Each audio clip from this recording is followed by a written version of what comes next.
Assalamualaikum warahmatullahi wabarakatuh. Alhamdulillah, selalu saja lisan kita memuji Sang Pencipta Allah atas segala nikmat yang dilimpahkan kepada kita, terutama nikmat Islam dan iman. Karena dengan Islam dan iman kita punya panduan hidup, kita mengenal Tuhan kita Allah, dan kita tidak akan memohon, menyembah dan patuh kecuali kepada Sang Pencipta Allah ini, yang selalu kita kumandangkan kalimat la ilaha illallah. Karenanya kita ada di sini, di muka bumi, dan juga di atasnya kita hidup, serta juga kita meninggal di atas kalimat ini. Dan Allah telah menjadikan kalimat alhamdulillah sebagai kalimat syukur atau berterima kasih, yang dengannya segala kebutuhan kita akan dipenuhi dalam roda kehidupan di muka bumi ini. Oleh karena itu, selalulah menjadi orang yang mengucapkan alhamdulillah. Selanjutnya kita panjatkan salam hormat kita kepada utusan Allah yang telah membawa kepada kita juga syariat Allah Subhanahu wa taala, penutup para nabi dan rasul, orang yang paling layak menjadi suri tauladan, Nabi besar Muhammad sallallahu alaihi wa ala alihi wa sahbihi wasallam, sebagaimana Allah telah memerintahkan kita untuk mengucapkannya. Saya perlu ingatkan kembali, kalau semua sumber permasalahan yang kita hadapi adalah dosa. Sekali lagi, semua sumber permasalahan yang kita hadapi adalah dosa. Dan siapapun yang bertaubat dari dosanya atau menjauhi perbuatan dosa, dipastikan hidupnya akan bahagia dan tentram. Makanya Ali radhiyallahu anhu berkata, sesungguhnya Allah telah memberitahukan tentang sumber permasalahan kalian dan juga solusinya. Sumber masalah kalian adalah dosa dan solusinya adalah istighfar. Siapapun di antara kita yang merasa ada hajatnya yang dia sampaikan kepada Allah belum terpenuhi, atau penyakitnya atau permasalahannya belum terselesaikan, maka pastikan semua itu adalah sebabnya dosa. Tinggal bagaimana setiap orang di antara kita introspeksi diri agar dia bertaubat kalau pernah melakukan dosa, kembali kepada Allah Subhanahu wa taala, dan juga bagaimana dia setelahnya memperbaiki dan melakukan ketaatan-ketaatan kepada Allah di sisa umurnya. Semua dosa itu kalau dilakukan pasti dimulai dengan ketakutan, kekhawatiran. Orang yang mau berzina, orang yang mau mencuri, orang yang mau membunuh, orang yang mau melakukan banyak dosa, itu pasti dimulai dengan ketakutan, kekhawatiran.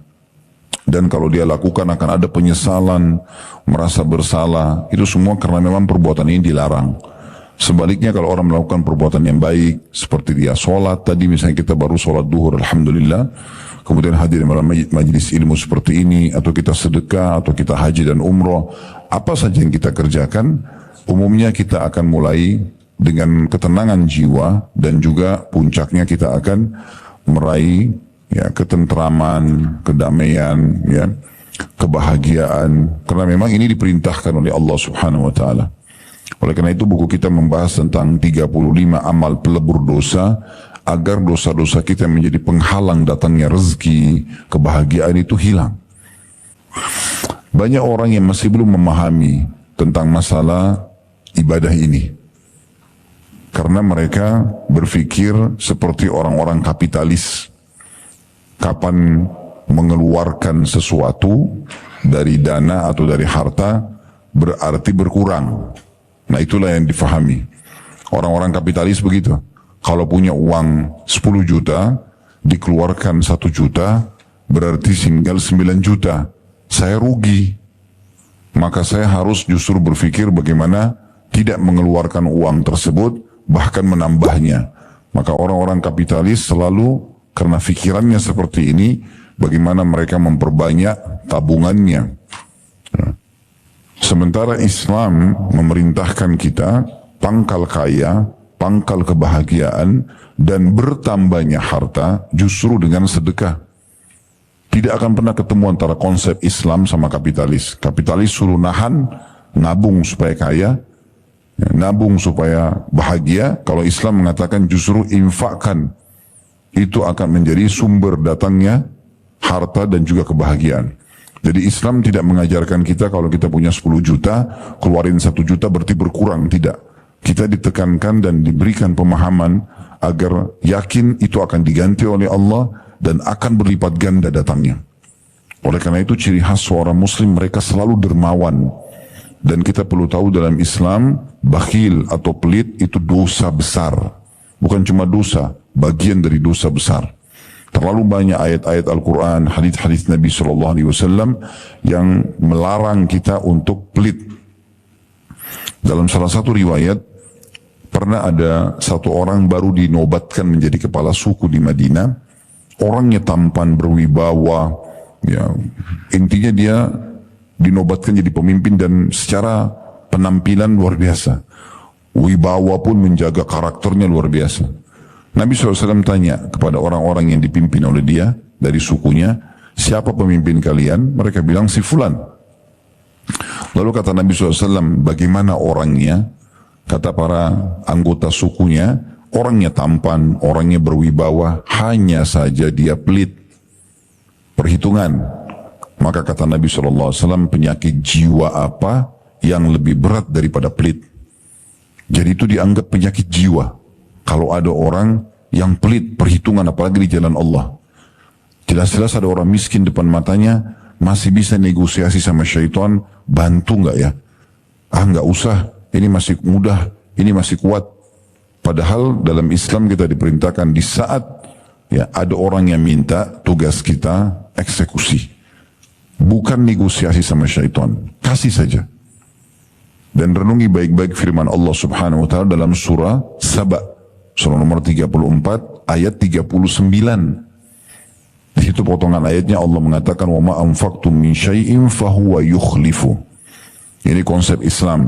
Apapun yang kalian infakkan di jalan Allah, maka pasti dia Allah akan gantikan. Surah nomor 34, surah Saba ayat 39-nya. Ini potongan ayat ya. Bukan lengkap ayatnya ini, tapi salah satu di 39 itu ada potongan ayat wa ma anfaqtum min syai'in fahuwa yukhlifu. Apapun yang kalian infakkan di jalan Allah, maka pasti dia akan menggantinya. Dan Allah juga menyebutkan tentang ciri dan sifatnya yang maha mulia, innallaha la yukhliful mi'ad. Allah enggak pernah pungkiri janjinya. Dalam ayat lain, wa man asdaqu minallahi qila. Siapa yang lebih jujur dalam pernyataan dan perkataan daripada Allah. Jadi Allah Subhanahu wa taala tidak akan mungkin ya ingkari janji. Pernah Nabi SAW juga bersabda kepada Bilal radhiyallahu anhu, wahai Bilal, berinfaklah, keluarkan tanpa pernah perhitungan. Jangan perhitungan, kalau masih 100.000 atau 200.000 ya, masih gitu, ini masih belum masuk dalam bab dermawan. Keluarkan dan jangan perhitungan. Jangan pernah engkau takut balasan dari pemilik singgasana yang agung. Maksudnya Allah Subhanahu wa taala. Jadi kalau keluarkan di jalan Allah, coba pakai resep ini Bapak Ibu sekalian. Ya. Maka jangan perhitungan, keluarkan saja. Kita akan kaget nanti melihat bagaimana sumber-sumber rezeki datang tanpa kita sangka-sangka. Kita akan meraih cinta Tuhan kita Allah karena Allah perintahkan kita berinfak. Juga kita akan meraih cinta manusia. Dan kita akan meraih ganti daripada apa yang kita infakkan itu. Jadi ini konsep dasar dulu. Kita harus bagi seorang muslim dan muslimah memiliki jiwa kedermawanan. Itu bukan pilihan, keharusan. Karena ini sifat dicintai oleh Allah Subhanahu wa taala. Dan Allah mengatakan wa man yuqa syuhha nafsi fa ulaika humul muflihun. Siapa yang telah dicabut atau tercabut dari dirinya sifat pelit, maka mereka adalah orang-orang yang beruntung. Jadi memang kita harus mulai dari sekarang. Selalu memberi di jalan Allah, selalu memberi di jalan Allah. Beberapa jemaah yang praktikin ini datang dan ucapkan ke saya sendiri. Ada orang yang Masya Allah, mungkin sudah tidak terhitung hartanya, masih sangat muda datang kepada saya mengatakan, Ustaz, setelah saya jalankan ini, bahkan dia jadikan antara perusahaan dia dengan berinfak, itu infaknya jauh lebih gencar sebagai sebuah program utama perusahaan daripada meraih labah dari perusahaan itu. Dan ternyata subhanallah labahnya datang tidak terhingga gitu. Ya. Jadi memang ini luar biasa. Dan Islam mengajarkan kita agar tidak memisahkan antara ekonomi, bisnis kita, pendapatan kita dengan sosial. Justru harus sejalan. Justru harus sejalan. Dalam riwayat Bukhari disebutkan, ada orang kata Nabi SAW sebelum kalian, ya, di musim peceklik, betul-betul tidak ada air pada masa itu. Orang semua pada butuh air, tapi ada awan yang lewat dan dilihat oleh satu orang yang juga menunggu hujan sebenarnya. Dia melihat awan tersebut mendung, kemudian dia mendengarkan ada suara dari awan tersebut, terdengar kurang lebih terjemahannya, tuangkanlah air ini di kebunnya si fulan, disebutkan nama orang gitu. Maka dia ikuti awan itu. Setelah dia ikuti ternyata awan itu berhenti di satu titik, menurunkan hujan, dan air hujan itu hanya turun di situ dan masuk ke dalam kebun seseorang yang tadi disebutkan namanya dalam awan itu atau di awan. Ini hadis sahih riwayat Bukhari. Maka orang ini pun penasaran, dia masuk ke kebun itu, lalu dia temuin orang tadi, lalu dia tanya, nama anda siapa? Disebutkan namanya. Dia kaget karena nama ini adalah nama yang tadi disebutkan di awan yang dia dengar. Suara yang dia dengarkan jelas. Jadi suara para malaikat tentunya ini ya. Maka dia tanya, tadi saya dengar ada namamu disebutkan di awan, dan hujan ini memang diperintahkan hanya turun ke tempat kamu. Apa yang kamu lakukan? Dia bilang, kalau itu yang kamu tanyakan, maka hasil kebun ini saya bagi 3. Sepertiganya saya infakkan. 1/3 pendapatan diinfakkan. 1/3 lagi saya kembalikan sebagai modal, tambahan modal. 1/3 lagi saya berikan untuk pendapatan atau kebutuhan istri saya atau keluarga saya.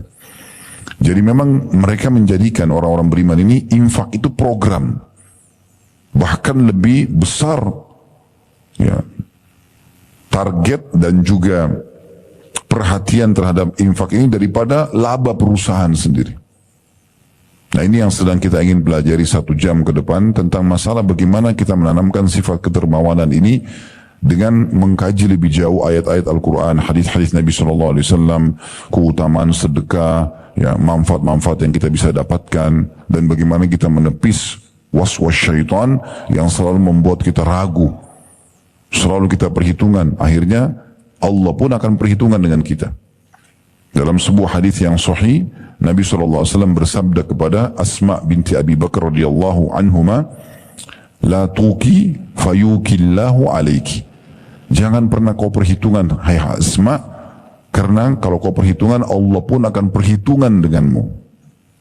Coba mulai hari ini Bapak Ibu praktekin berinfak tanpa lagi memperhatikan, tanpa memperdulikan berapa jumlahnya dan dari mana nanti gantinya. Ikhlas karena Allah. Dan coba cari jumlah yang belum pernah kita infak sebelumnya. Kalau kita selama ini berinfak 100.000 misalnya, sekarang kita coba tingkatkan ke 500.000, tingkatkan ke 1 juta, tingkatkan ke 10 juta, tingkatkan ke 100 juta. Makin besar yang kita infakkan, maka makin besar gelombang rezeki yang datang.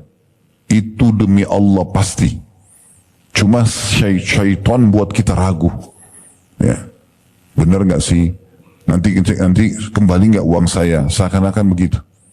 Padahal Allah sudah mengatakan tadi dalam surah Saba, surah nomor 34 ayat 39, Allah pasti akan ganti. Kenapa seseorang di antara kita kerja di satu perusahaan atau bisnis dengan seseorang, dia begitu yakin dia akan terima gaji di akhir bulan, dia begitu yakin partnernya tidak akan berkhianat dan akan jalan terus dengan dia, sementara itu manusia bisa berkhianat. Bagaimana seseorang yang sudah mengaku muslim atau muslimah masih ragu dengan Tuhannya Allah Subhanahu wa ta'ala? Baik, kita akan lihat teman-teman sekalian apa yang ditulis oleh penulis dulu seperti biasa. Setelah kita bacakan, baru kita tambahkan dengan penjelasan-penjelasan yang lebih jauh. Semoga Allah ikhlaskan niat kita dan dijadikan sebagai ilmu yang bermanfaat. Allahumma amin.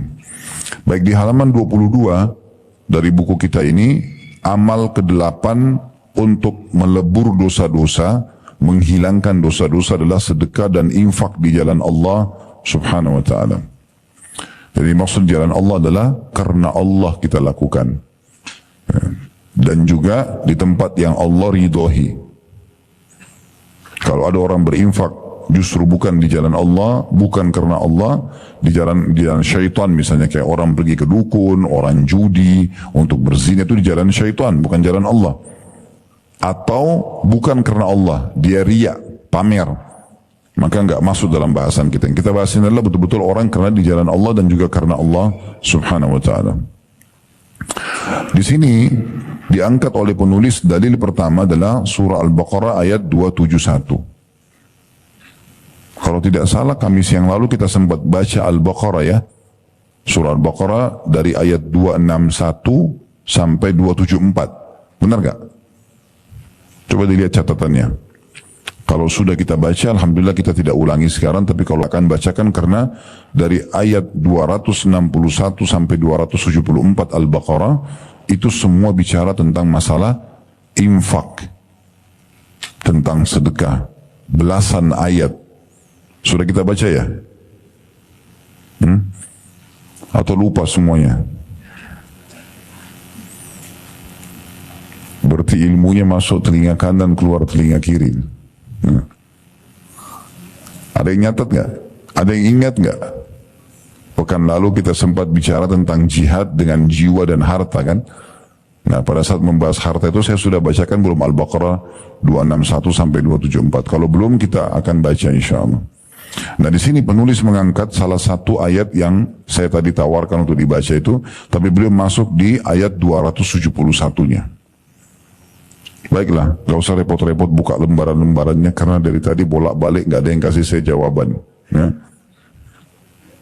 Oke, kita lihat di buku kita Al-Baqarah 271. Nanti kita akan baca dari 261-nya ya. Sekarang saya bacakan dulu kenapa penulis mengangkat ini. In tubdus sadaqati fani'immahi wa in tukhfuha wa tu'tuha al-fuqara fahuwa khairul lakum wa yukaffiru ankum min sayyiatikum wallahu bima ta'maluna khabir.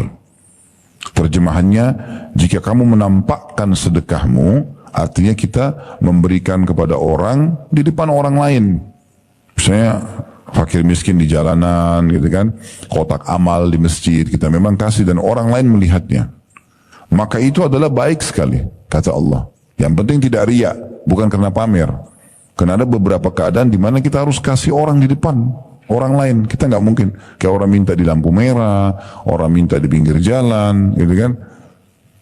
Ada tiba-tiba kita lagi makan, tiba-tiba ada yang minta makanan, kita harus kasih di depan. Dan jika kamu menyembunyikannya dan kamu berikan kepada orang-orang fakir, dan maka menyembunyikan itu lebih baik bagimu. Artinya kalau seandainya ada kesempatan bersedekah dan bukan di depan orang lain, maka itu jauh lebih baik supaya aman dari riya. Tapi kalau kita harus kasih depan orang nggak ada masalah. Yang penting tinggal kita mengontrol saja. Nabi SAW ini kita singgung di bab jihad pekan yang lalu ya. Kalau beliau ingin berjihad, sebelum beliau bentuk pasukan, beliau mengajak para sahabat ridwanullah alaihim itu untuk berinfak dulu. Beliau kumpul semua sahabat di masjid, sampai mau berinfak silakan. Ada sahabat yang bawa emas, ada yang bawa perak, ada yang bawa baju perang, ada yang bawa pedang, ada yang bawa perisai, ada yang bawa kurma, ada yang bawa keju, ada yang bawa gandum, apa saja, infak. Setelah terkumpul semuanya, Nabi SAW mengatur, memanage itu supaya cukup untuk membiayai pasukan. Kalau masih kurang beliau ajak lagi jemaah untuk berinfak. Setelah itu baru dibentuk pasukan besar. Nah di saat itu para sahabat infak di depan orang lain. Pernah juga ada satu suku dari salah satu suku di Badui di padang pasir. Mereka sangat miskin. Saking miskin dalam riwayat ini disebutkan mereka tidak punya pakaian kecuali satu lembar baju di badan yang cuma diikat di leher mereka. Kalau ditiup angin bisa tersingkap auratnya karena susahnya, dan kelihatan dari wajah mereka itu kesusahan, ya, kelam, kusuh, lusuh gitu, miskin sekali mereka.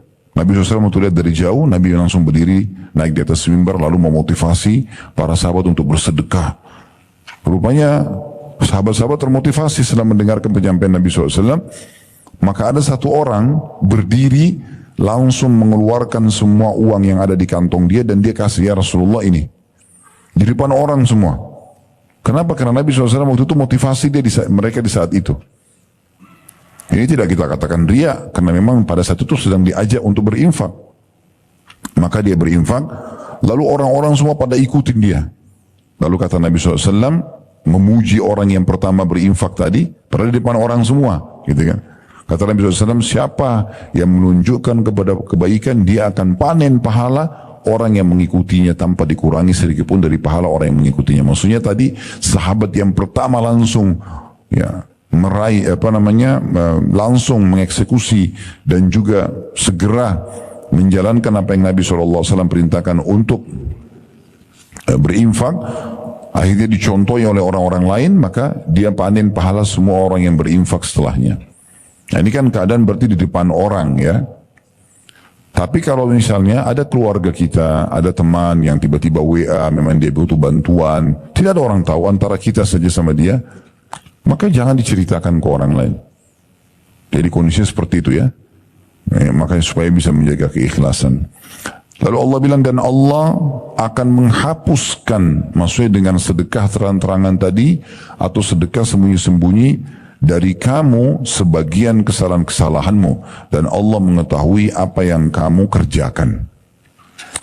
Qatada rahimahullah, kata lain nama orang ya, Bapak Ibu sekalian, itu yang ada disebut di bawahnya, paragraf bawah ayat tadi, terjemahan ayat ini.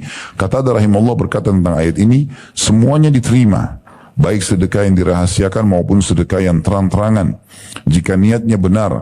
Tetapi sedekah yang dirahasiakan lebih baik. Sesungguhnya sedekah bisa menghapus dosa dan kesalahan sebagaimana air memadamkan api, sehingga menjadi sebab ampunan baginya. Ibnu Abbas radhiyallahu anhuma, dia dan ayahnya sahabat, namanya Abdullah, tapi biasa diringkas dengan Ibnu Abbas. Abdullah bin Abbas radhiyallahu anhu, ayahnya Abbas juga paman Nabi, ini sahabat, jadi kita bilang radhiyallahu anhu. Beliau berkata, Allah menjadikan sedekah tatawwu atau dalam kurung tidak wajib secara sembunyi-sembunyi itu lebih baik 70 kali lipat dari sedekah tatawwu yang terang-terangan. Artinya kalau kita punya kesempatan untuk sembunyi, kita sembunyikan. Tapi kalau terpaksa di depan umum kena diminta, kita kasih, gitu kan. Nah, selama kita bisa sembunyikan, sembunyikan. Biar tidak ada yang tahu kecuali antara kita sama Allah saja. Maka pahalanya akan 70 kali lipat dari sedekah tatawwu yang terang-terangan. Tapi sedekah wajib yang terang-terangan adalah lebih baik 25 kali lipat daripada sedekah wajib yang sembunyi-sembunyi. Begitu juga dengan semua ibadah, baik yang wajib maupun yang sunnah. Jadi begini maksudnya. Kalau misalnya, tadi saya kasih contoh, ada contoh di majelis kita begini, kebetulan ada satu orang yang butuh sekali bantuan, anaknya lagi di rumah sakit, misal contoh, dan kita harus menyampaikannya.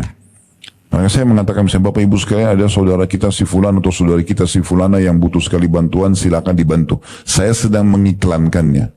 Di saat itu nggak apa-apa Bapak Ibu berinfak terang-terangan.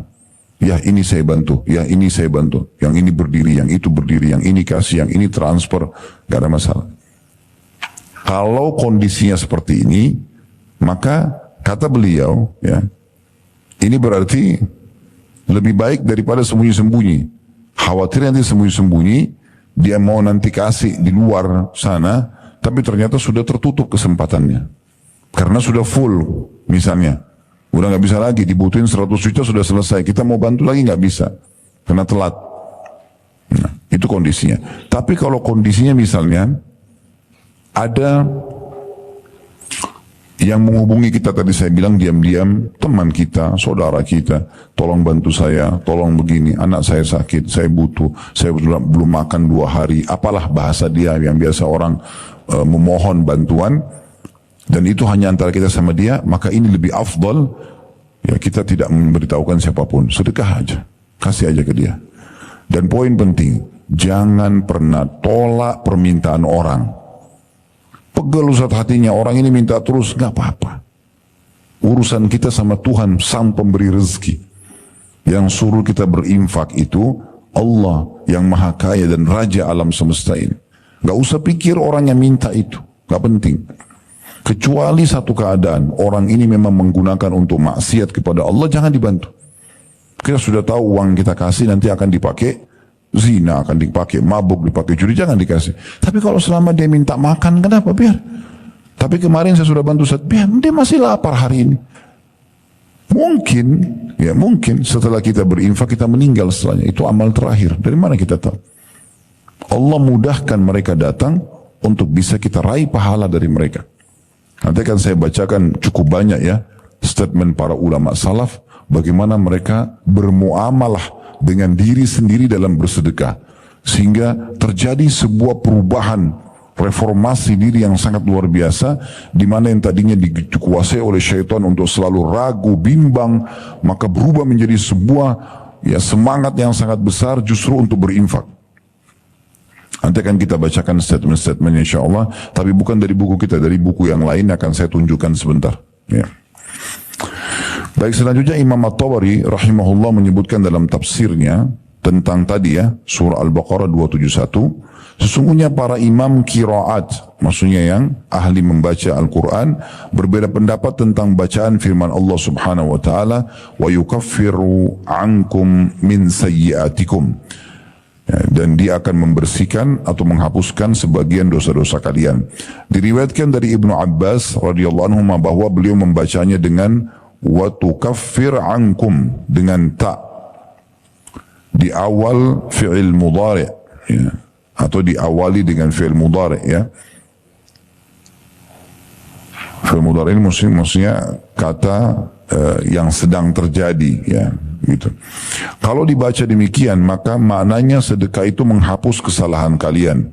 Sebagian yang lain membaca dengan wa yukaffiru ankum, bedanya ya sama ta. Kalau tadi tukaffiru ankum, kalau ini yukaffiru ankum dengan ya. Jadi maknanya Allah akan menghapus dosa kalian disebabkan sedekah kalian.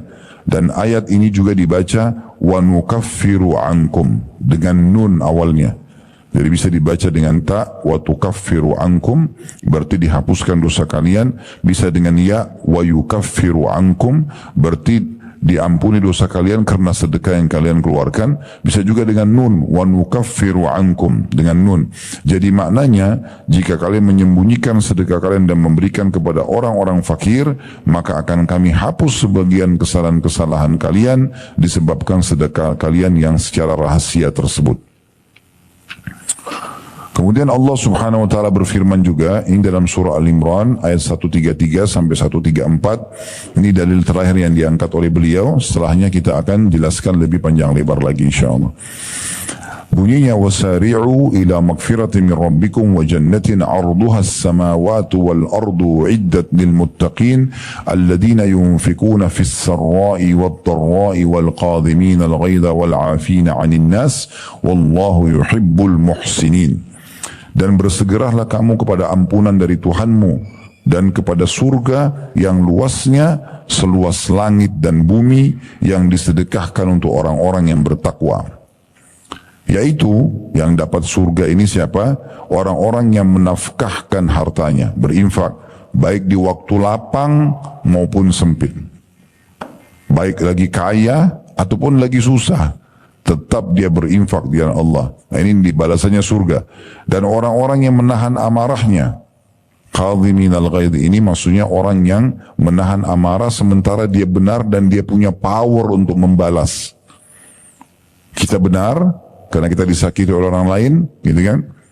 Dan kita punya kekuatan untuk menghukum dia. Tapi di saat itu kita menahan amarah, itu balasannya surga.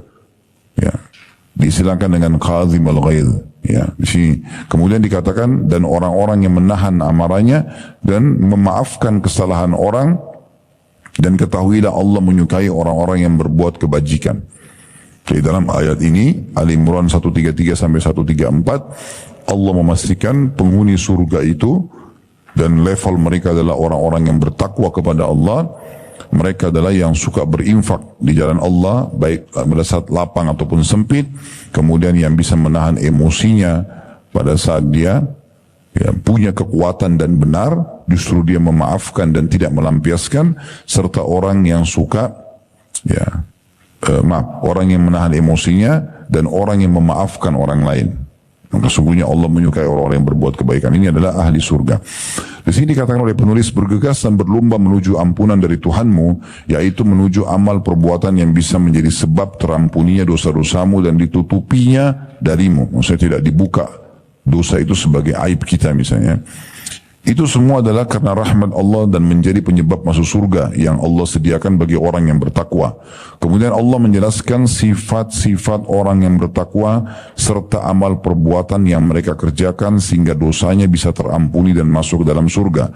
Amalan itu yang pertama adalah infak pada waktu hidup senang dan juga lapang maupun pada waktu susah dan sempit.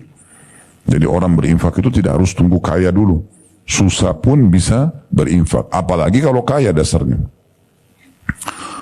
Ibnu Abbas radhiyallahu anhu menyebutkan berinfak pada waktu lapang dan sempit adalah berinfak pada saat susah dan senang. Nah, sampai sini tentunya bahasan yang diangkat oleh penulis sudah selesai.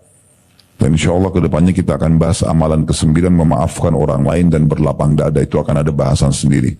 Baik, sekarang sebagaimana saya janjikan tadi, coba kita buka Al-Baqarah surah nomor 2. Ini sekarang sudah mulai masuk ke syarah penjelasan tambahan tentang bahasan kita. Al-Baqarah surah nomor 2 ayat 261 ya. Al-Baqarah surah nomor 2 ayat 261. Saya bacakan ya. Mathalul ladzina yunfikuna amwalahum fi sabilillahi kamathali habbatin ambatat sab'a sanabila fi kulli sumbulatin mi'atu habba wallahu yudha'ifu liman yasha' wallahu wasi'un 'alim. Perumpamaan nafkah yang dikeluarkan atau sedekah yang dikeluarkan orang-orang yang menafkahkan hartanya di jalan Allah adalah serupa dengan sebutir benih.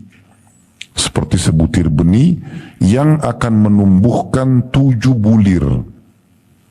Satu benih biasanya tumbuhkan 1 bulir, tapi ini menumbuhkan 7 bulir. Dan pada setiap bulir ada 100 biji. Allah melipat gandakan ganjaran bagi siapa yang dia kehendaki, dan Allah maha luas karunianya, maksudnya balasannya, rezekinya, lagi maha mengetahui niat seseorang. Dari ayat ini dulu kita akan titik beratkan. Jadi Allah subhanahu wa ta'ala tidak membalas kita dengan 1.000 rupiah dapat 1.000 rupiah, tidak. Kalau dari ayat ini kita bisa fahami bisa sampai 700 kali lipat. Seperti perumpamaan satu benih muncul 7 bulir, satu bulir 100 biji. Berarti kan 700 lebih. Ya, seperti itu. Tapi jangan Bapak Ibu bilang, oh kalau begitu saya mulai sekarang berinfak 1 juta, harapan saya dapat 700 juta. Bukan begitu hitung-hitungannya sama Allah. Karena rezeki itu luas sekali maknanya. Rezeki itu adalah semua yang bisa membuat kebutuhan kita untuk roda kehidupan muka bumi berjalan. Kesehatan, ya, udara, ya, air, semua itu rezeki. Jangan selalu patok rezeki itu duit saja. Ini keliru. Ya, berapa banyak orang kaya raya tapi lumpuh, nggak bisa buat apa-apa, kan begitu? Stroke. Ya. Jadi bukan itu tolak ukurnya, tapi kalau orang Allah berikan harta dan kesehatan berarti masya Allah, ya, menumpuk kebaikan pada dia gitu. Jadi Allah akan balas 700 kali lipat. Ini bukan dengan angka-angka yang kita bayangkan. Lupain aja itu. Yang penting kita keluarkan dulu jalan Allah. Tapi Allah berikan gambaran balasannya sangat besar. Baik, selanjutnya ayat 262-nya ini ada syaratnya. Supaya kita dapat balasan dari Allah, berkah apa yang kita keluarkan itu disebutkan dalam ayat ini ada 2 syarat mutlak ini. Alladzina yunfikuna amwalan fi sabilillahi thumma la yutbi'una ma anfaqu mannan wala adhan lahum ajrum 'inda rabbihim wala khaufun 'alaihim wala hum yahzanun.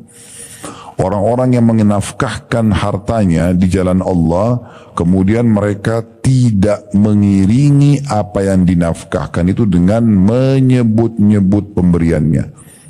Kamu kan sudah saya bantu.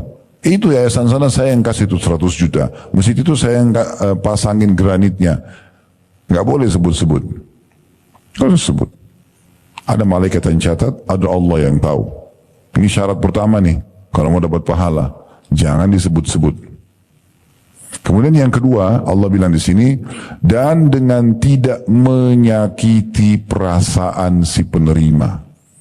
Lempar uang di depannya. Tutur katanya kasar. Sekarang balik persepsi kita. Renungi baik-baik ini. Jangan pernah berpersepsi, Bapak Ibu sekalian, kalau kita membantu orang, orang itu yang butuh. Keliru nih. Balik sekarang. Kalau ada orang yang minta bantuan, kita lebih butuh kepada dia. Kenapa? Kok bisa begitu Ustaz? Iya, karena kalau kita bantu dia 1 juta rupiah misalnya, kebutuhan dia. Dia dapat nilai 1 juta. Dia beli makanan, dia beli pakaian, segala macam. Selesai kan? Habis. Tapi kalau kita dapat nilai 1 juta itu dan dilipat gandakan, berlipat-lipat gandakan, diterima nanti hari kiamat. Jadi kita yang butuh pada fakir miskin itu. Selama ini kenapa orang selalu perhitungan kalau mau sedekah? Karena dia pikir orang lain yang butuh. Kebalikin. Kita yang butuh. Renungi bagaimana Abdullah bin Abbas dan Abdullah bin Umar radhiyallahu anhuma, sahabat ini, setiap hari depan rumah mereka selalu orang miskin numpuk karena selalu mereka sedekah. Satu hari pernah orang-orang miskin ini nggak datang. Gelisah Abdullah bin Umar dan Abdullah bin Abbas ini, kemudian mereka keluar cari, mana ini orang-orang miskin ini, dicari, dijemput bola, diantarin ke sana. Begitu luar biasa. Sebagian orang kalau belum memahami poin ini, begitu orang fakirnya tidak ada, alhamdulillah sudah nggak datang lagi. Atau kadang-kadang malah dimarah-marahin, disakiti orang yang minta itu. Kamu nggak tahu diri ya, kamu kan sudah saya bantu gini-gini. Subhanallah, seakan-akan orang itu yang butuh, keliru. Kita yang butuh karena kita butuh nilainya. Bayangkan kalau tidak ada orang miskin yang minta, kita mau dapat pahala sedekah dari mana? Nanti kita akan bacakan statement para ulama salaf berhubungan dengan ini. Setelah kita baca ayat-ayat ini dulu. Karena saya harus tuntaskan sampai 274 ya dari Al-Baqarah.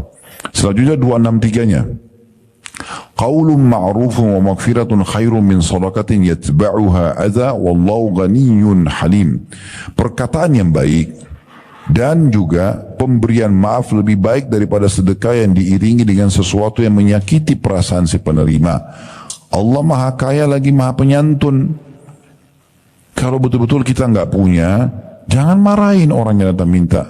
Ucapkan kata-kata yang baik. Maaf ya, saya belum bisa bantu sekarang, gitu kan? Gitu. Kita ucapin kata itu Allah suruh. Itu lebih baik daripada orang bersedekah malah dengan riak dan menyakiti perasaan si penerima. Ayat 264-nya, Ya ayyuhalladzina amanu la tubtilu sadaqatikum bil manni wal adha kalladhi yunfiqu ma law ria'an nasi wa la yu'minu billahi wal yawmil akhir famathaluhu kamathali safwanin 'alayhi turabun fa asabahu wabilun fatarakahu salda la yaqdiruna 'ala syai'in mimma kasabu wallahu la yahdil qaumal kafirin. Hai orang-orang beriman, janganlah kamu menghilangkan pahala sedekahmu. Enggak ada pahalanya. Bagaimana ya Allah hilang pahala itu? Dengan menyebut-nyebutnya. Ini syarat yang ketiga. Ya. Menyebut-nyebut. Gitu. Dan diulangi lagi. Dan menyakiti perasaan si penerima. Seperti orang yang menafkahkan hartanya karena riak kepada manusia. Pamer. Dan tidak beriman kepada Allah dan hari kemudian. Perumpamaan orang seperti ini seperti batu yang licin. Jadi orang yang suka pamer-pamer, saya sudah bantu ini, saya sudah bantu, lalu dia sakiti juga perasaan si penerima. Perumpamaannya nih, uang yang dia keluarkan semua itu ibaratnya seperti batu licin, di atasnya ada tanah, ditaruh tanah ya, yang rapuh sekali tanah itu. Kemudian batu itu ditimpa dengan hujan yang lebat, lalu menjadi bersihlah dia tanpa bertanah. Artinya tidak ada pahalanya sama sekali. Mereka tidak menguasai sesuatu pun dari apa yang mereka usahakan, tidak akan didapatkan apa-apa, dan Allah tidak memberi petunjuk kepada orang-orang yang kafir. Ayat 265-nya, وَمَثَلُ الَّذِينَ يُنْفِقُونَ أَمْوَالَهُمْ ابْتِغَاءَ مَرْضَاتِ اللَّهِ وَتَثْبِيتًا مِنْ أَنْفُسِهِمْ كَمَثَلِ جَنَّةٍ بِرَبْوَةٍ أَصَابَهَا وَابِلٌ فَآتَتْ أُكُلَهَا ضِعْفَيْنِ فإن لم يصبها وابل فطل والله بما تعملون بصير. Perumpamaan orang-orang yang membelanjakan hartanya karena mencari keridhaan Allah dan untuk keteguhan jiwa mereka. Ini poin penting ya. Jadi kita bersedekah itu tujuannya adalah untuk mencari ridho Allah. Karena perintah Allah kita kerjakan, kita bantu orang. Tidak usah lihat siapa yang menerima, siapa yang minta. Ya. Yayasan mana, individu siapa, nggak penting, karena bagi kita adalah hubungan kita sama Allah. Allah yang menggerakkan dia pada saat itu sedang minta bantuan. Cari ridha Allah dan keteguhan jiwa mereka, maksudnya iman mereka. Untuk menjaga supaya iman kita stabil, maka kita bersedekah. Seperti sebuah kebun yang terletak di daratan tinggi yang disiram oleh hujan lebat, maka kebun itu akan menghasilkan buahnya 2 kali lipat. Jika hujan lebat tidak menyiraminya, maka hujan gerimis pun memadai, dan Allah Maha melihat apa yang kamu perbuat.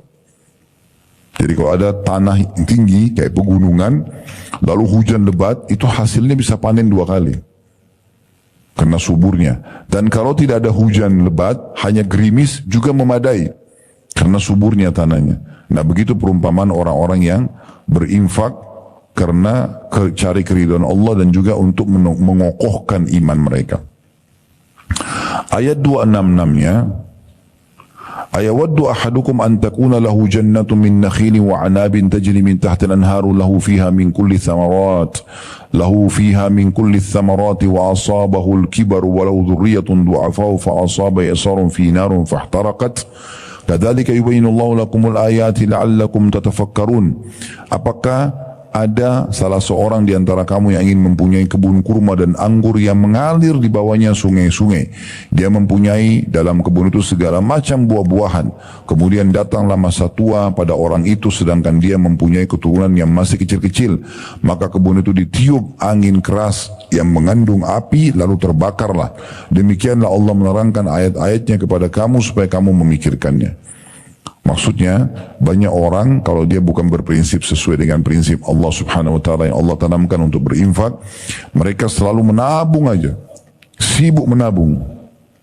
Yang dia pikir dengan menabung itu untuk masa depannya, untuk anak-anaknya, padahal sebenarnya setiap saat bisa saja harta itu hilang. Ya. Perlu digarisbawahi, kalau sudah pernah dengar nama ini alhamdulillah, kalau belum pernah dengar, ada Sa'ad ibn Ubadah, pernah dengar nggak? Sa'ad ibn Ubadah ini orang terkayanya Madinah. Setengah perkebunan Madinah punya beliau, kebun kurma. Orang kaya raya. Mungkin nama lain sudah pernah dengar Abdurrahman bin Auf, Utsman bin Affan, ya, Abu Bakar, sahabat-sahabat yang kaya, Talha bin Ubaidillah. Ini kayanya tidak terhitung. Luar biasa gitu. Hartanya banyak banget itu. Ya, kaya sekali. Saya waktu membedah biografi mereka, orang-orang yang mulia sahabat-sahabat Nabi ini ridwanullah alaihim, di Blok M setiap Sabtu kedua kita bedah tentang serial sahabat. Itu mereka pada saat meninggal, Bapak Ibu sekalian, gudang hartanya penuh.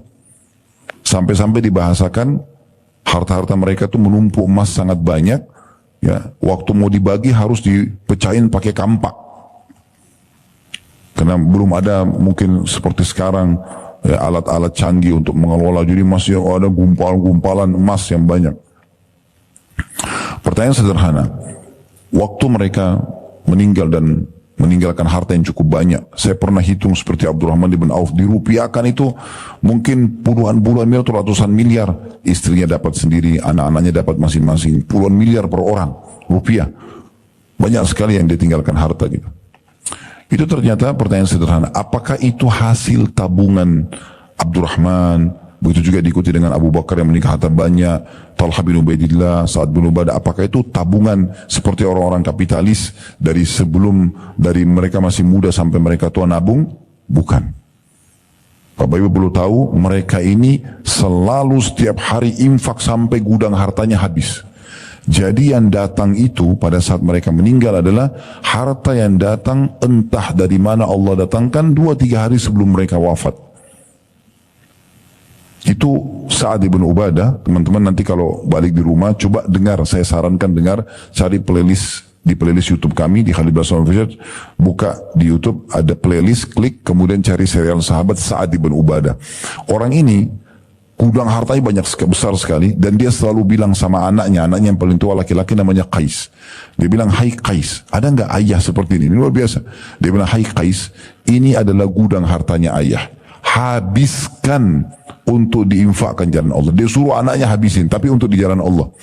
Jadi si ayah sama anak ini setiap hari, karena zaman dulu tidak ada pengeras suara, belum ada media, mereka naik ke atas rumah, di atap rumah. Lalu mereka teriak-teriak, "Wahai penduduk Madinah, siapa yang butuh gandum, silakan datang. Siapa yang butuh keju, siapa yang butuh madu, siapa yang butuh uang, siapa yang butuh baju, siapa yang butuh apa saja, datang." Dan diinfakkan. Mereka nggak lewat malam kecuali habis sudah dibagiin semua. Orang satu Madinah dibagiin. Banyak banget itu. Subhanallah, besok datang lagi penuh lagi gudangnya. Dari mana enggak tahu. Allah punya cara datangkan. Diinfakkan lagi habis. Begitu terus. Sampai dia wafat, banyak sekali harta yang masih datang entah dari mana dibagikan untuk ahli warisnya. Itu fakta itu. Semua buku sejarah tulis tentang Sa'ad ibn Ubadah bahas itu. Begitu juga dengan Abdurrahman ibn Auf, begitu juga dengan Talha ibn Ubaidillah, begitu juga dengan sahabat-sahabat Nabi yang lain. Sampai pernah uniknya Sa'ad ibn Ubadah ini Bapak Ibu sekalian, dia bicara sama anaknya Qais, sepertinya semua jenis sedekah sudah kita pernah lakukan. Bagi makanan, bagi pakaian, bagi uang, sudah semua kita lakukan. Kita coba cari kantong sedekah yang belum kita sentuh. Kata anaknya, apa itu ayah? Kita coba utangkan orang.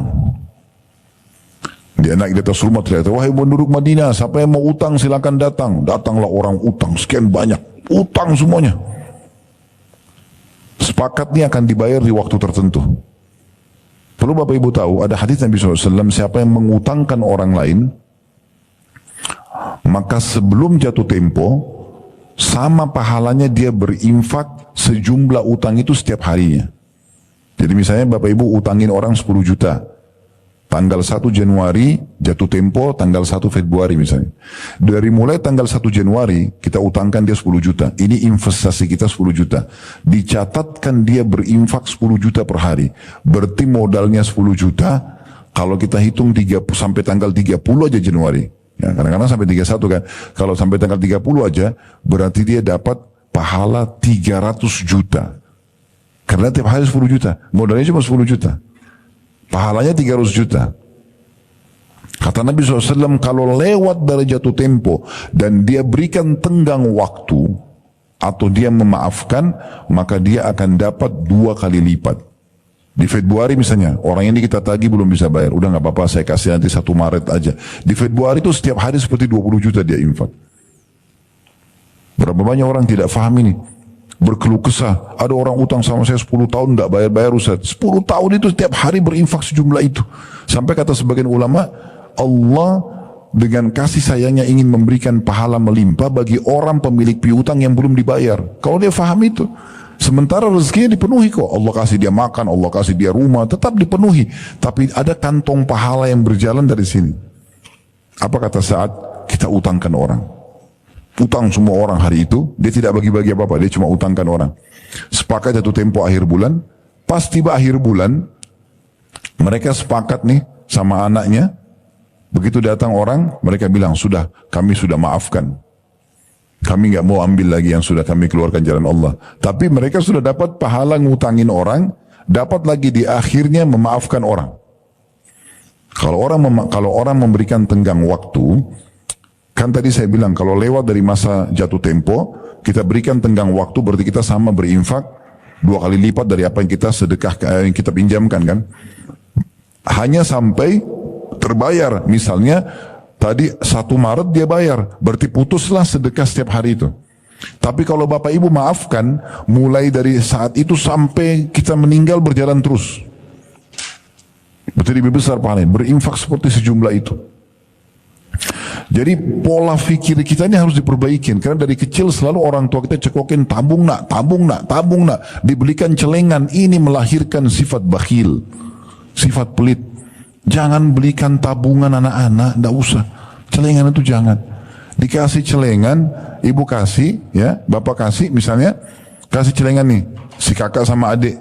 Terus kita kasih uang, contoh 1.000 rupiah, masukin ya nak, masukin. Ibu aja pegang celengan itu marah si anak. Mau dibawa kemana ibu? Pasal kita pindahin. Ibu cuma pindahin nak. Kakaknya pegang marah. Jadi bakhil. Kenapa? Kasih uang kalau jajan sekolah nak. Kasih traktir teman-teman kamu makan ya. Biasakan dia itu dermawan. Itu yang Islam ajarkan. Sepakat gak ini nih? Faham ya? Allahu alam. Cuma 3-4 yang faham. Yang lain masih ragu. Bener nggak ini? Nggak boleh ragu. Ya. Baik, selanjutnya di ayat 267-nya. Ya ayyuhalladzina amanu anfiqu min thayyibati ma kasabtum wa mimma akhrajna lakum minal ard wa la tayammamul khabitha minhu tunfikuna wa lastum biakhidhi illa an tukmidu fi wa alamu anna Allah ghaniyyun hamid. Ini syarat yang keempat nih. Penting sekali nih ya. Karena banyak dilanggar oleh orang-orang muslim di dalam realita kehidupan mereka. Lihat kata Allah, hai orang-orang beriman, nafkahkan di jalan Allah. Keluarkan, jangan perhitungan. Keluarkan saja, jangan perhitungan, jangan hitung. Tidak usah bayangkan tuh rekening saya nanti habis atau tidak. Allah punya cara terisi nanti. Nih, sebagian dari hasil usahamu yang baik-baik dan sebagian dari apa yang kami keluarkan dari bumi untuk kamu, hasil panen atau mungkin tambang. Perhatikan, ini syaratnya, kata Allah apa? Dan jangan kamu memilih yang buruk-buruk lalu kamu menafkahkan daripadanya. Hasil panen mangga yang bagus semuanya dijual, yang buruk sedekahin untuk fakir miskin. Uang yang baru dipakai untuk belanja barang, orang miskin dikasih uang yang lecek, yang kotor. Kenapa nggak dibalik? Kenapa nggak kasih orang miskin uang baru, belanja di toko pakai uang tua nggak apa-apa, gitu kan? Allah mengatakan, dan jangan kamu memilih yang buruk-buruk lalu kamu menafkahkan daripadanya. Padahal kamu sendiri kalau dikasih apa yang kamu infakkan itu, ya tidak mau mengambilnya melainkan dengan memincingkan mata terhadapnya, dan ketahuilah bahwasanya Allah Maha Kaya lagi Maha Terpuji. Ini detail sekali Allah bicara ini. Ya? Seperti Allah sedang bicara sama kita sekarang, padahal sudah 1400 tahun lalu ayat ini turun. Jangan berinfak sesuatu yang kalau kita sendiri dikasih itu kita nggak mau ambil. Gimana itu? Kalau Bapak Ibu mau sempurna infaknya dan Allah, coba infak seperti apa yang kita nikmati. Contoh, kita mampir satu restoran, kita makan enak bener nih. Contoh misalnya rumah makan Padang, 50.000, 100.000 misalnya, enak nih. Coba beli porsi yang sama, menu yang sama, minuman juga kalau ada minuman yang sama, kasih tukang parkir, kasih orang jalan. Seperti apa yang kita makan itu yang kita kasih. Kita beli baju satu, bagus. Beli dua, yang satunya infakkan. Coba begitu, beli yang terbaik di jalan Allah. Jangan baju sudah sobek-sobek baru mau diinfakkan. Daster sudah tua baru diinfakkan. Mukena sudah bau apa disedekain. Coba yang bagus karena kita akan dapat pahalanya. Baik. Siapa sebenarnya ini jadi inti permasalahan sehingga kita selalu ragu berinfak, selalu was-was, selalu perhitungan? Cuma satu, syaitan. Itu Allah sebutkan di ayat setelahnya. Ini Allah bilang ya, 268-nya. Al-Baqarah 268. Bagi teman-teman yang baru datang bisa buka di aplikasi Al-Qurannya. Kita sedang bahas Al-Baqarah surah nomor 2 ayat 261 sampai 274. Kita sekarang berada di ayat 268. Asy-syaitanu ya'idukumul faqra wa ya'murukum bil fahsya wallahu ya'idukum magfiratan minhu wa fadla wallahu wasi'un alim. Syaitanlah yang menakut-nakuti kamu dengan kemiskinan. Kalau kau kasih nanti kamu makan apa? Kalau kamu kasih nanti kamu sendiri kan butuh, anakmu lebih butuh, inimu lebih butuh. Padahal yang sedang datang depan kita ini butuh sekarang. Syaitan yang menjanjikan atau menakut-nakuti kamu dengan kemiskinan dan menyuruh kamu berbuat kejahatan. Makna kejahatan sini ulama tafsirkan kikir, perhitungan di jalan Allah. Sedang Allah menjanjikan untukmu dengan sedekah itu ampunan darinya dan karunia, balasan. Allah ganti itu yang kita keluarkan. Dan Allah maha luas karunianya lagi maha mengetahui. Jadi sumber permasalahan perhitungan itu syaitan. Karena bertolak belakang sekali dengan Allah yang suruh kasih, keluarkan. Sudah kita kasih contoh tadi para sahabat, mereka meninggal, harta melimpahnya jadi warisan, bukan hasil tabungan, hasil infaknya Allah datangkan. Semasa hidup mereka sudah bisa menikmati, makan, minum, rumah, kendaraan segala macam. Mereka dapat pahala sedekah, pada saat meninggal warisannya juga masa melimpah. 269-nya Allah menjelaskan, kalau ilmu ini sampai kepada kita seperti sekarang Bapak Ibu sampai, ini berarti Allah pilih kita untuk bisa memahami tentang agama itu, namanya hikmah, mendapatkan ilmu. Di ayat 269-nya Allah mengatakan yu'til hikmata may yasha wa may yu'tal hikmata faqad utiya khairan katsira wa may yadhakkaru illa ulul albab.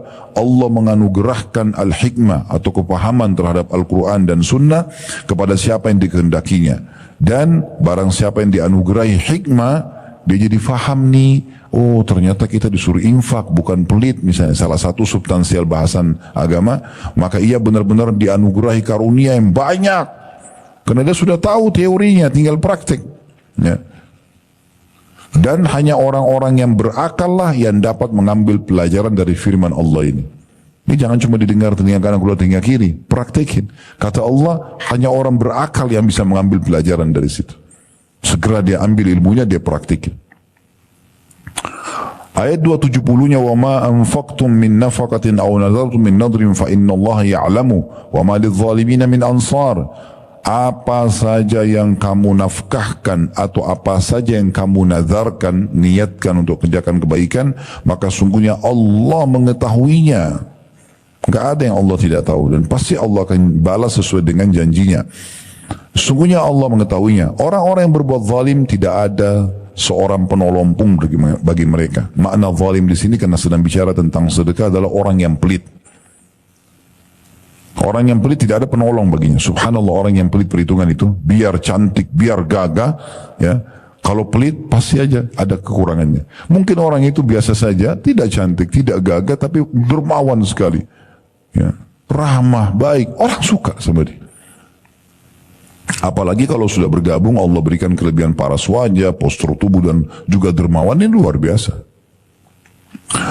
271-nya, in tubdu sadaqati fa ni'mahi wa in tukhfuha tu'tuha al-fuqara fa huwa khairun lakum wa yukaffiru ankum min sayyi'atikum wa yudhillahu bima ta'maluna khabir.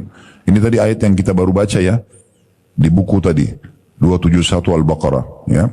Kita ulangi lagi, kata Allah, jika kamu menampakkan sedekahmu, tadi sudah kita jelaskan bagaimana penampakan itu, kayak misalnya ada orang tiba-tiba minta di depan umum, kita nggak mungkin tolak, kasih aja. Di saat itu sedekah terang-terangan lebih afdol. Tinggal kita kontrol ya hati kita supaya tidak riak gitu. Jika kamu menampakkan sedekahmu maka itu adalah baik sekali. Dan jika kamu menyembunyikannya dan kamu berikan kepada orang-orang fakir maka menyembunyikan lebih baik bagimu. Maksudnya di saat memang tidak butuh untuk menyampaikan orang lain antara kita sama si peminta ini, ya minta via WA misalnya ya, atau datang langsung ke rumah, kita bantu aja lillahi ta'ala, gak usah lihat orangnya, bantu saja. Dan Allah akan menghapuskan dengan sedekah itu dari sebagian kesalahan-kesalahanmu dan Allah mengetahui apa yang kamu kerjakan. 272-nya, laisa 'alaika hudahum walakinna Allah yahdi man yasha. وَمَا تُنْفِقُ مِنْ خَيْرٍ فَلِأَنْفُسِكُمْ وَمَا تُنْفِقُونَ إِلَّا ابْتِغَاءَ وَجْهِ اللَّهِ وَمَا تُنْفِقُ مِنْ خَيْرٍ يُوَفَّى إِلَيْكُمْ وَأَنْتُمْ لَا تُظْلَمُونَ. Bukanlah kewajibanmu menjadikan mereka mendapat petunjuk, hai Muhammad. Kayak saya juga sekarang ceramah depan Bapak Ibu sekalian, saya mau teriak-teriak seperti apapun itu tidak bisa saya menjadi meraih hidayah Allah, sudah mendengarkan ini, oh iya ini ilmu ya, terus diamalkan, itu dapat manfaat sendiri. Nabi Muhammad SAW sendiri Allah juga bilang, bukan kewajibanmu untuk menjadikan mereka mendapat petunjuk, sampaikan saja. Mereka terima, alhamdulillah. Mereka amalkan, alhamdulillah. Mereka tidak amalkan, tidak bisa dipaksakan. Akan tetapi Allah lah yang memberi petunjuk atau memberi taufik kepada siapa yang dia kehendaki. Sampai Ali radhiyallahu anhu mengatakan, kalau seandainya ada orang yang Allah mudahkan lisannya istighfar, berarti Allah mau pengampunan buat dia. Kalau ada orang yang dia termudahkan mau sedekah, Allah berarti mau dia mendapatkan pahala sedekah. Dia bangun malam, dia sholat, berarti Allah mau dia mendapatkan pahala itu. Dia haji dan umrah, dia segera melangkah, maka Allah mau dia mendapatkan pahala itu. Dan beruntunglah orang yang segera meraih kesempatan-kesempatan dan peluang itu, belum tentu terulang. Dan apa saja harta yang baik yang kamu nafkahkan di jalan Allah, maka pahalanya itu untuk kamu sendiri. Allah nggak butuh. Hapus persepsi Bapak Ibu sekalian kalau Allah butuh dengan ibadah kita. Kenapa ada banyak orang Bapak Ibu sekalian kalau sholat buru-buru, Allah Akbar buru-buru. Kalau mau berinfak perhitungan, baca Quran ya sulit sekali, nanti kalau ada kesempatan saja. Karena dia pikir Allah butuh. Sholat pun kayak hanya setor kewajiban saja. Allah nggak butuh, yang butuh kita. Allah nggak butuh kita biar dari lahir, dari bayi. Kan bayi tidak bisa bicara, belum bisa bicara. Tapi kalau kita dibuat bisa bicara, sudah bisa sholat dan macam. Sampai kita mati, umur 100, 200 tahun pun, tidak ada manfaatnya buat Allah amal itu. Untuk diri kita sendiri. Allah nggak butuh. Allah punya miliaran makhluk yang menyembah. Kan kita kufur, Allah nggak butuh. Kita yang butuh. Allah itu ghani. Zat yang maha kaya. Nggak butuh sama kita. Kita yang merengek, kita yang butuh. Jadi jangan pernah merasa diri, oh Allah butuh sehingga hanya sholat hanya sekedar setor kewajiban dan segala macam ini. Harus perbaikin persepsi kita ini. Ya. Jadi setiap kali sholat, yakinkan dan tanamkan dalam diri kita ini berikan. Nggak boleh. Konsentrasi, fokus. Gitu. Lagi mau berinfak, ada negosiasi sama syaitan, jangan layani, tolak bisikannya. Keluarkan saja. Gitu kan. Selalu eksekusi saja perbuatan baik itu. Semua bisikan yang mengajak kita untuk menunda amal soleh, apalagi meninggalkan dari syaitan, pasti udah. Semua bisikan agar kita segera mengerjakan amal baik berarti dari para malaikat yang Allah perintahkan untuk mengingatkan hamba Allah. Kayak misalnya lagi azan, ada bisikan untuk sholat, itu dari malaikat. Ada bisikan yang mengatakan nanti aja, suruh tunda, itu dari syaitan. Begitu poinnya. Lalu Allah mengatakan, dan janganlah kamu membelanjakan sesuatu melainkan karena mencari keridhaan Allah. Ikhlas. Kalau riya tidak ada gunanya. Kalau hanya untuk pamer tidak ada manfaatnya. Habis energi, habis harta. Ada orang begitu ya, dia sholat malam, sudah khusyuk kepada Allah. Besok, syaitan bisikin riya-riya. Sama teman-temannya, ketemu teman-teman lalu cerita, kamu semalam tahajud gak? Saya tahajud loh. Gak ada yang nanya, gak ada yang apa. Jadi subhanallah, yang semalam suntuk dia khusyuk hilang hanya karena lisannya ucapin kata-kata. Untuk apa? Ada teman aja kita, itu orang miskin tuh mau dibantu. Oh saya sudah bantu kok dia. Nggak, oh ya terima kasih sudah ingatin. Kasih aja lagi, selesai. Nggak perlu orang tahu apa yang sudah kita kerjakan. Kalau orang-orang, kalau bapak ibu niat mau ria, saya ajarin caranya. Gampang. Daripada sholat malam semalam suntuk dari jam 3 sampai subuh, udah khusyuk segala macam, besok aja sama teman, nggak usah. Sekarang ibu targetnya siapa?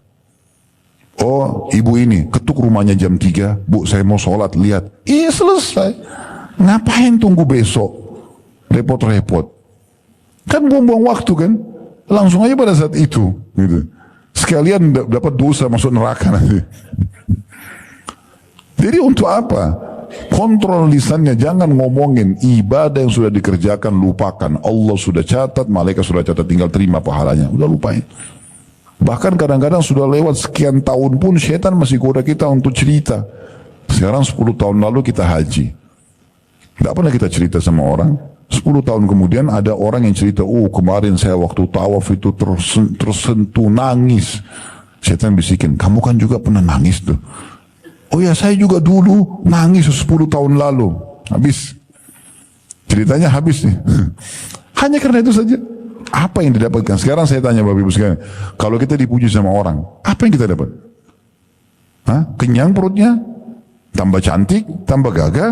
Gak ada sama sekali. Gak ada kecuali cuma pujian, gak ada manfaatnya. Kerupuk lebih bermanfaat daripada pujian itu. Gak ada manfaat. Apalagi kalau kita sengaja kejar.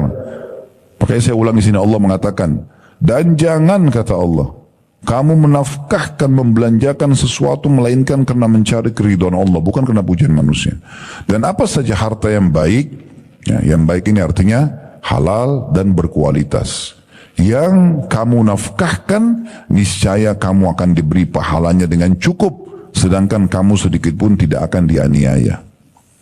Sekarang kalau terutama ibu-ibu lagi beli buah-buahan misalnya di rumah, langsung bagikan, kasih ke PRT kita. Dari yang masih fresh itu masih bagus. Jangan kita makan terus semua sisa-sisa, ya, ada bahkan sisa gigitan baru kasih ke pembantunya. Kenapa? Kenapa nggak infak dari awal yang bagus? Kenapa sih? Gitu. Dahulukan kasih.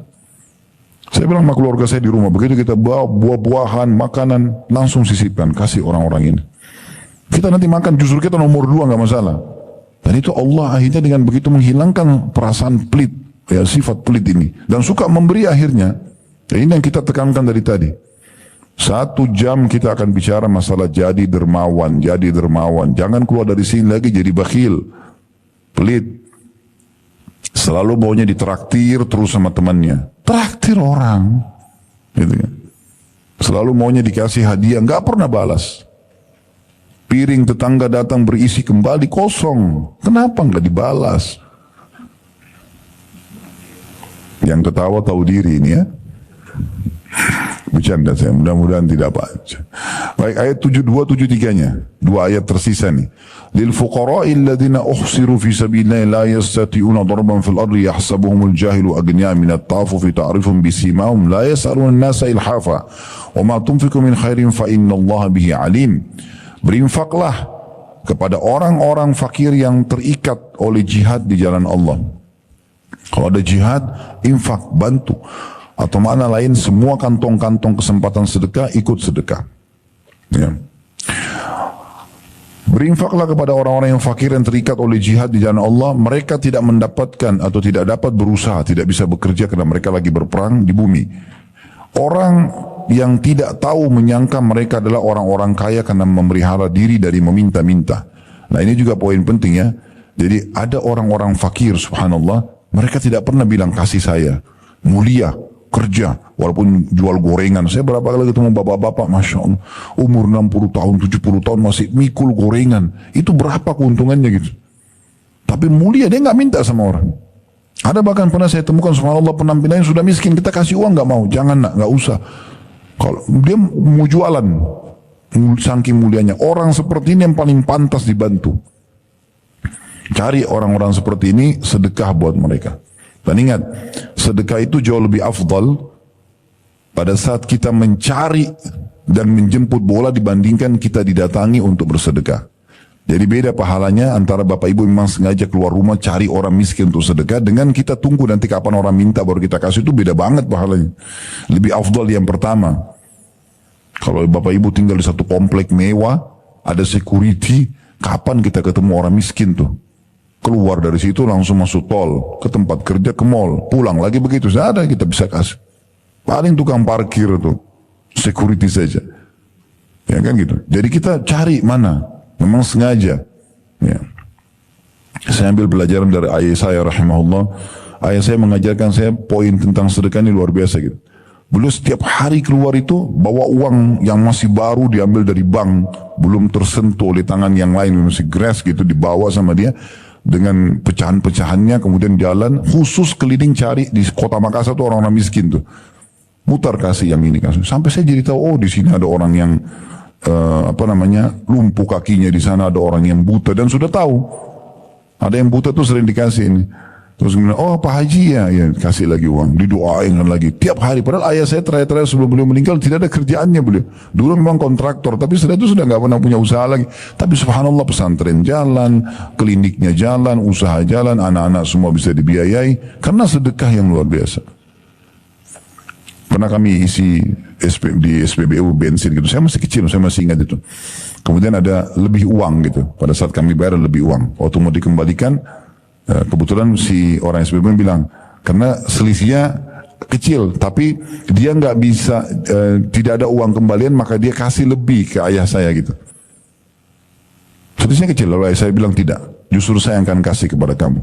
Lalu dia balik ke saya, lalu dia bilang sama saya dan bersaudara-saudara saya, dia mengatakan, ingat nak ya, kita memberi orang seperti ini jauh lebih baik daripada kita menerima. Selalu kasih, selalu kasih. Saya terapkan ke anak-anak saya sekarang. Setiap jalan, lagi di jalan ada orang miskin, berhenti dulu sebentar. Ke samping, kasih. Jadi sekarang kalau saya jalan, anak-anak pada bilang, abadi itu, ada orang miskin. Mereka ingatkan. Masuk masjid selalu kasih, infak. Mereka sudah tahu minta infak. Antri anak-anak saya, beberapa yang Allah manakan, semua pada mau masuk di kota amal. Bagus dari kecil begitu. Ke sekolah nak, kasih teman-temanmu, beri makan. Jadi anak-anak sekarang suka memberi. Bagus sekali. Ada satu bapak pernah datang kepada saya, unik sekali. Saya tidak terlalu kenal beliau, tapi beliau datang, beliau ceritakan programnya, yang mudah-mudahan tidak riak, tapi saya melihat ini bagus. Jadi dari anak-anaknya masih kecil, dan dia pun begitu, dia kerja, tapi kalau Sabtu Ahad dia sepakat sama istrinya untuk semampu mereka bungkus sembako ya. Ada beras, gula, dan segala kebutuhan, 9 kebutuhan pokok yang biasanya diingkat dengan sembako itu ditaruh di mobil sama dia. Berapa yang dia bisa, terus diajak anak-anaknya. Dia bilang, saya Ustaz jalan di tol Cikampek, di tol mana, terus ya udah saya sepakat sama istri, kita keluar sini aja, keluar sini, terus masuk di gang-gang, ketemu siapa orang miskin kasih. Tiap Sabtu Ahad begitu. Anak-anaknya sekarang tumbuh besar, semuanya suka dengan kegiatan sosial. Itu yang ditanamkan.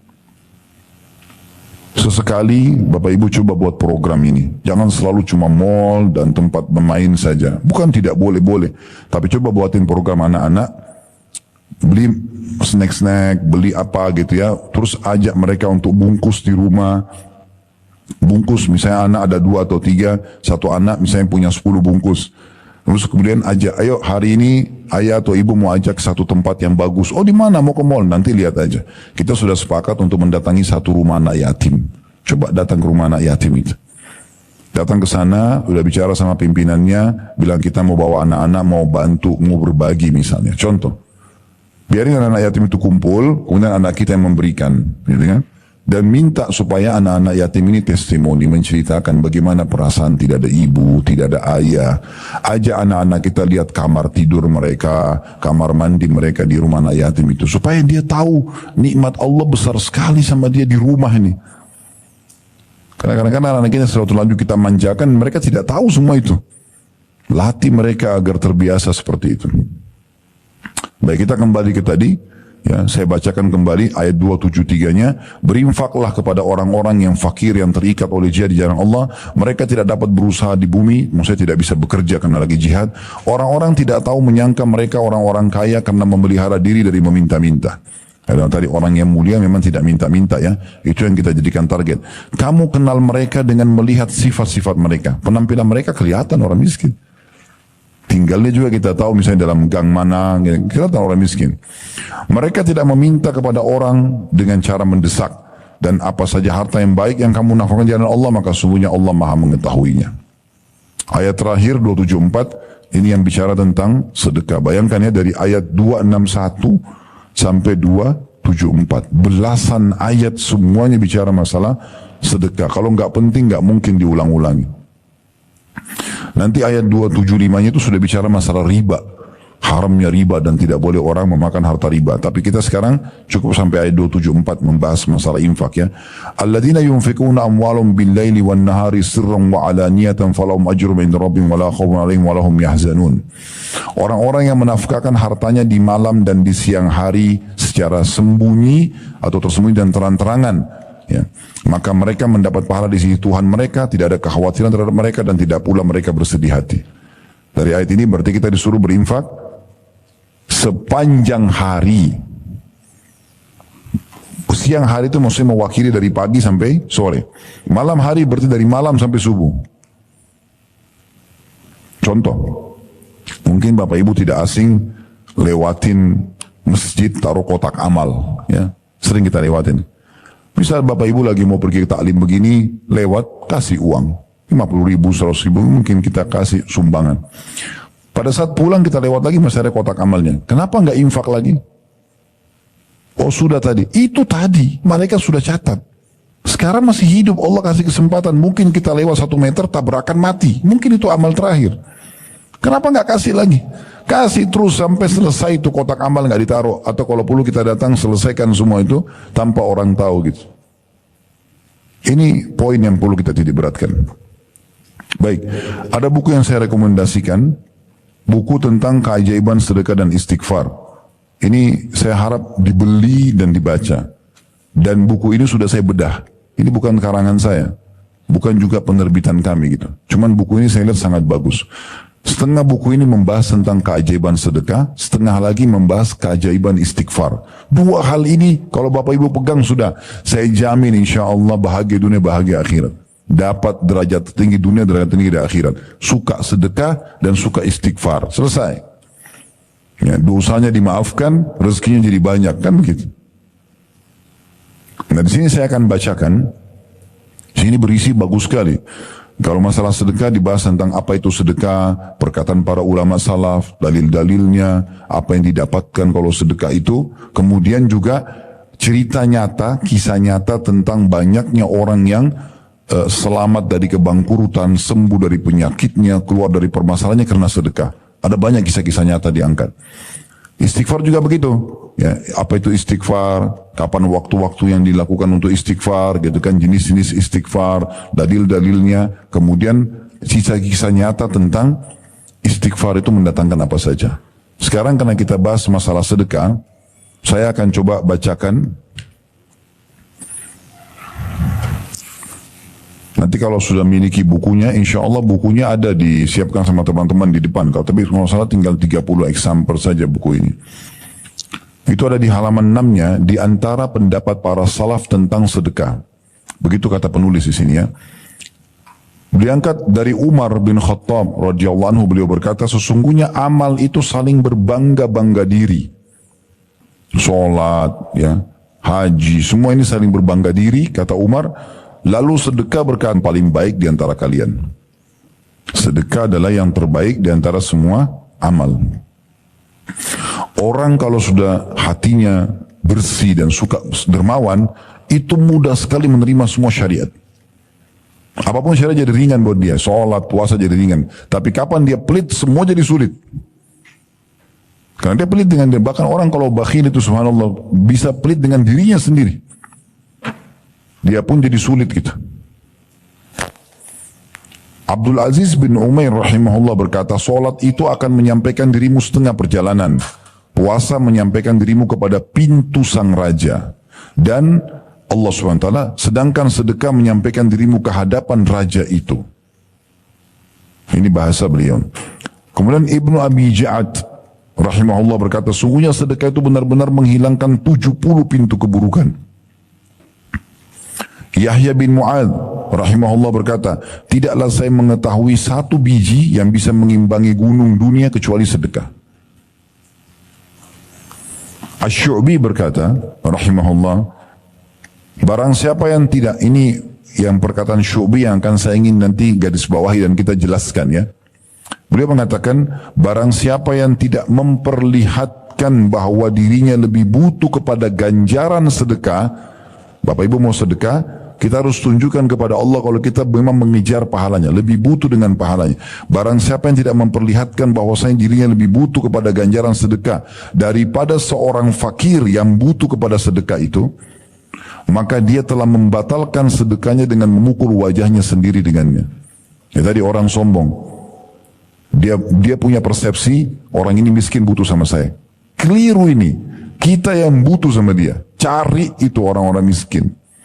Kita yang butuh karena nilai pahalanya kita akan terima nanti di timbangan amal kita. Perhatikan perkataan selanjutnya, ini unik sekali. Al-Laits ibn Sa'ad rahimahullah, beliau mengatakan, barang siapa yang telah mengambil dariku suatu sedekah atau hadiah, siapa yang mau ambil dari aku bersedekah ini dan kasih hadiah, maka hak dirinya atas diriku lebih besar daripada hak diriku atas dirinya. Maksudnya dia lebih berhak aku hormati. Kalau ada yang terima sedekahku atau hadiahku, dia lebih berhak aku hormati. Dia lebih berhak ya untuk aku puji dan aku sanjung. Karena kenapa alasannya? Dia telah menerima apa yang telah aku korbankan kepada Allah. Orang miskin yang terima itu lebih berhak untuk aku hormati. Kenapa? Karena dia telah terima apa yang aku infakkan di jalan Allah. Kalau dia tidak terima, lalu aku mau dapat pahala dari mana? Begitu pemahaman para salafus salih. Ini perkataan unik lagi. Fudail bin Iyad rahimahullah. Fudail bin Iyad ini seorang ulama tabi'in juga yang sangat terkenal dengan kesolehannya. Beliau pernah menyiapkan beberapa sedekah-sedekah, lalu beliau sedekah kepada orang-orang. Setelah dibagi-bagiin, ya, maka dia tersenyum sambil berkata begini, mereka, ditunjuk orang-orang miskin yang sudah bawa sedekahnya itu, membawa perbekalan kita menuju akhirat tanpa upah sedikit pun. Begitu mereka fahami. Karena kita selama ini berpikir kalau kita kasih uang, kita kasih makanan, berarti kita kayak kasih sesuatu buat dia. Kalau mereka orang-orang dulu ini tidak faham seperti itu. Mereka berkata pada saat pergi membawa, lihat orang-orang ini membawa perbekalan kita menuju ke akhirat tanpa upah sedikit pun, hingga mereka meletakkannya di atas timbangan di hadapan Allah Subhanahu wa ta'ala. Betul makanan yang mereka makan habis, ya, mereka dapat makanan kenyang, mereka dapat baju dipakai, misalnya kendaraan, rumah, wakaf tanah dan oke. Tapi mereka cuma dapat sebatas itu. Dan dunia ini kan tidak ada yang kekal ya. Sekarang kita kasih rumah pun pada seseorang, saat dia mati jadi warisan. Nggak jadi kekal. Tapi kita akan mendapat nilai rumah itu di timbangan amal hari kiamat nanti. Nah ini dikejar nih, nilai di balasan Allah nanti di akhirat. Kemudian Abu Hatim berkata rahimahullah, bakhil itu adalah sebuah pohon di neraka. Bakhil itu sebuah pohon di neraka. Sedangkan ranting-rantingnya ada di dunia. Pohonnya di neraka, rantingnya di dunia. Barang siapa yang bergelantungan pada salah satu dari ranting-ranting itu, niscaya ia akan menjerumuskannya ke dalam neraka. Sebagaimana kedermawanan, ini yang kita tekankan dari tadi, 1 jam lebih, dermawan, jangan perhitungan jalan Allah, tidak usah lihat nilainya, tidak usah lihat penerimanya, kasih aja. Kedermawanan adalah sebuah pohon di surga, di mana ranting-rantingnya berada di dunia. Barang siapa yang bergelantungan pada salah satu ranting-rantingnya itu, niscaya ia akan membawanya ke surga. Dan surga adalah tempat orang-orang dermawan.